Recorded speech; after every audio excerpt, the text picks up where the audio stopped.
Good afternoon. Another good day at work. I think anytime we get a chance to come together somewhat formally and do football-like things and teach and learn and perfect techniques and gain understanding relative to situations, it's a good day. And so that was our focus, man. We had some tape from yesterday to teach and learn from, and it's always a good time of year to evaluate that adjustment or that teaching and learning aspect of tape. And so yesterday's work provided something for us to talk about this morning, and this afternoon provided us an opportunity to make corrections or display understanding and progress in all three phases. And that's how we collectively all get better during this process. And so I felt good about that today. We'll do similar things tomorrow.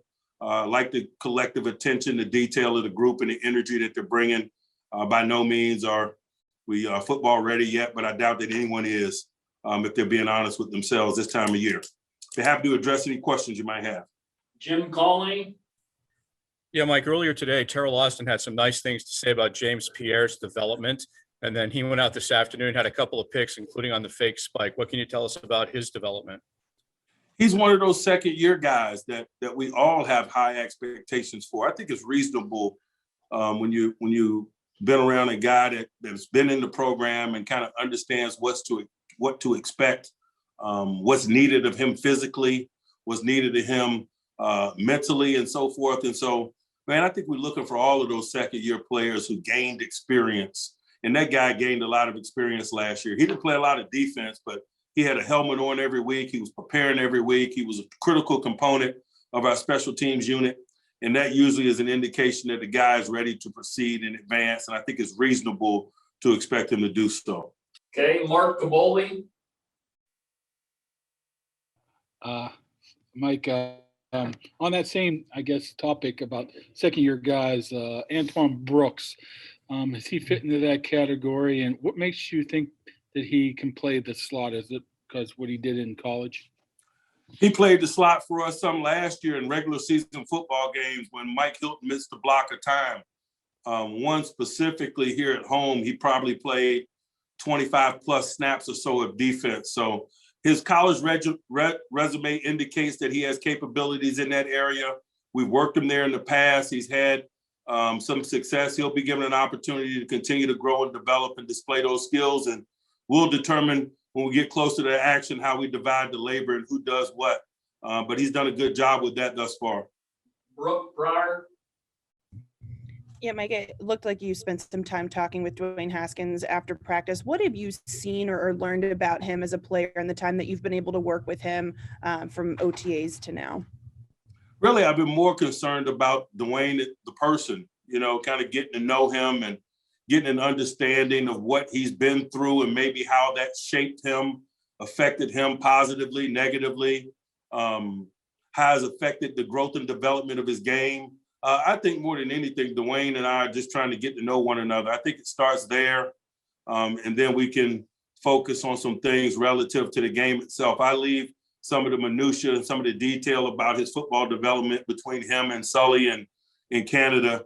I just want to get to know the young man and help him grow in that way. Tim Benz. Mike, Joe Hayden was talking to us earlier, joking with us. Maybe he was serious. He was laughing, but he was talking about how much he prefers to be outside as opposed to playing inside because there's so much to learn inside and there's so much book study to do inside. I guess given that, what sort of qualities are you looking for in your guys who might play that position this year with Mike Hilton having departed, and how are they doing in that regard? The most distinguishing trait to me in terms of playing inside is physicality, or the willingness to be physical, or the ability to be physical and play against bigger people and play in those closed quarter spaces. And I think we all would agree that was a distinguishing trait that Mike Hilton displayed. So no one's been given really an opportunity to display that based on how we work to this point. I think that's going to be such a significant factor in determining who occupies that role for us. Their ability to play physical, their ability to play in that box and be effective run players and blitzers and so forth. And so some of those traits are somewhat unique when it comes to defensive back play. Chris Carter. Mike, we often talk about, diversity in the secondary lineup, but, there's also the diversity in the receiving group and lining up your guys at different places and being ready to line up in the slot versus outside. Juju's talked about wanting to line up outside. This is a veteran group that what have you been talking to these guys about being able to be available at different positions in the offense, regardless of where they want to be? I really hadn't talked a lot about it. I think maybe it's assumed, to be honest with you. When you got core components like we do who have been here for a while and they have that continuity, not only in terms of being here, but working together, I just think it's a reasonable collective maturation process to be able to be interchangeable and to create matchup issues. And I think that they understand that and embrace that. And so it hadn't been a lot of discussions in that regard. Alan Saunders. And Mike, you mentioned it kind of briefly yesterday, being here at Heinz Field is not a part of your usual routine.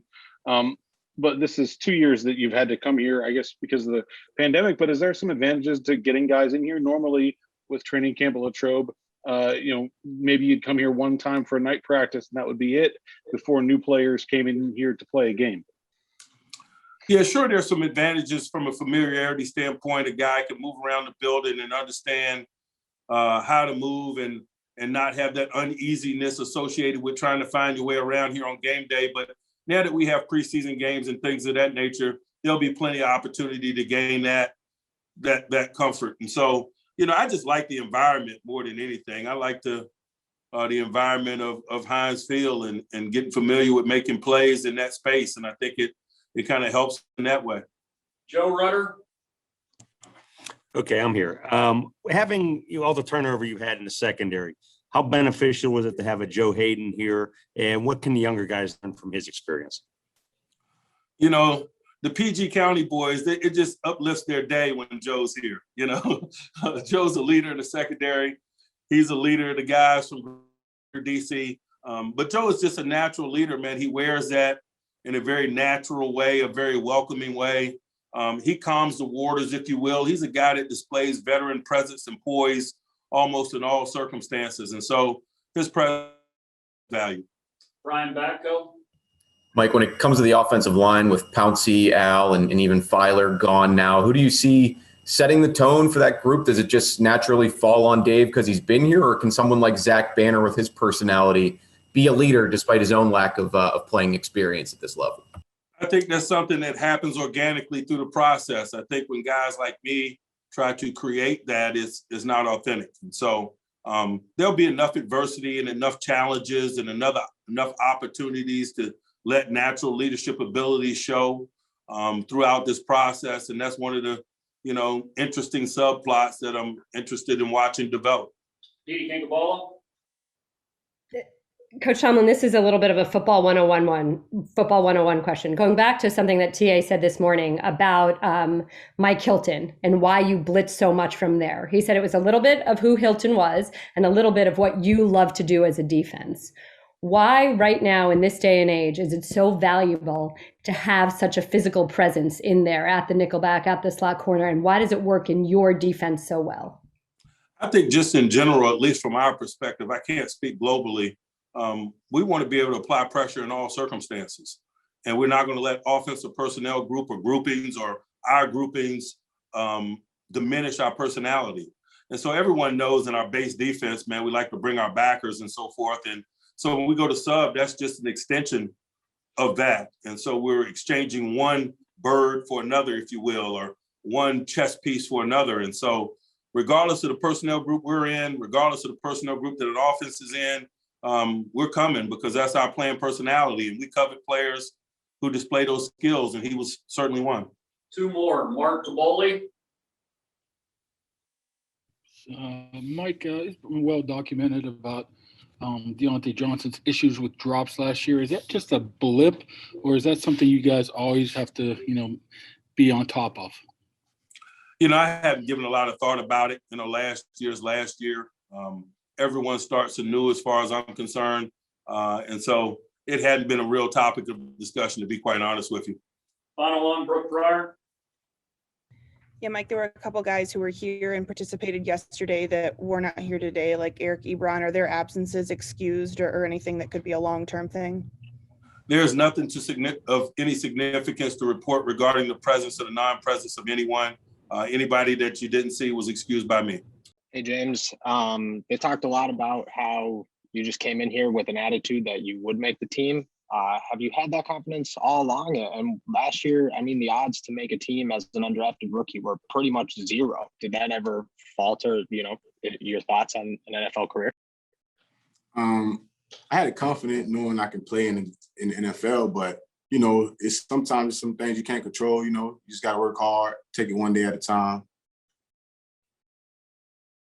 Chris Carter. Hey, James, when we were talking to Mike Tomlin about you yesterday, one thing he said is that you were an elite gunner for them last year on special teams. You proved your role there.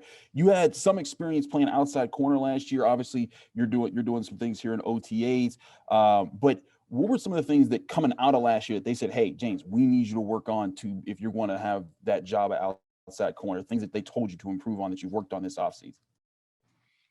So basically, just keeping my weight up, staying in shape and catching the ball. Basically, my coach told me to just catch the ball, catch 100 balls a day. So I've just been catching the ball. That's it. Mike Rizzuta.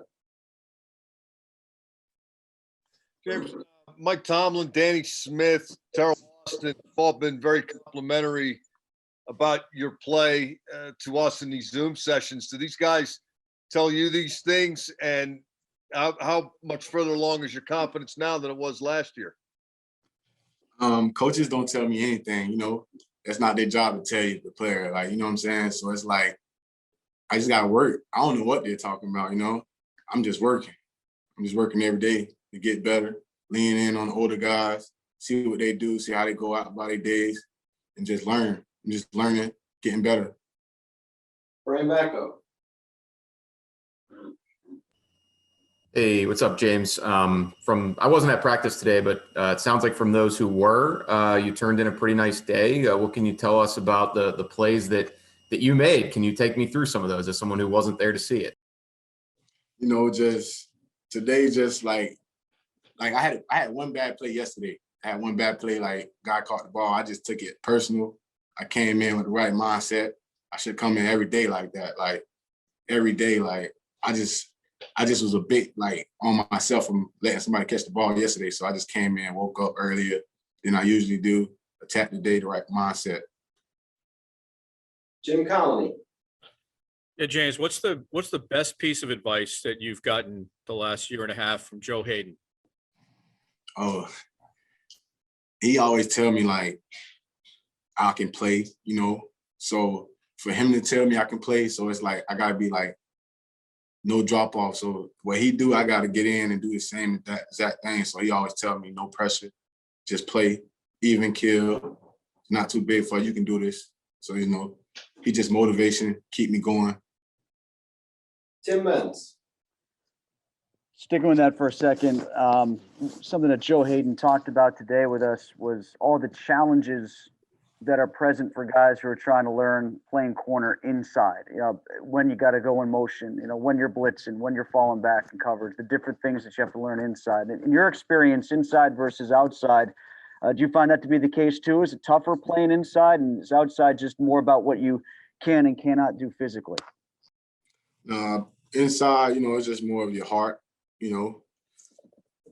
but right now, I don't know too much, right now about what, right now I'm just working corner, but inside is not something, we talked about, I'm working at. Mark Caboli. Hey, James, can you actually take us through the two interceptions you had, two very different type of plays with I guess it was a 2-minute drill and one down the sideline. Could you just take us through that and which one do you like better?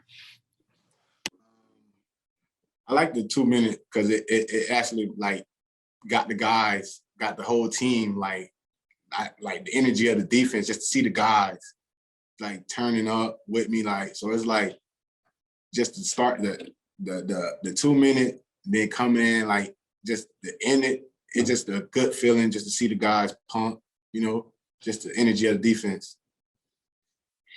Brooke Pryor. Yeah, James, the draft process in last year was really unusual because of COVID and everything else.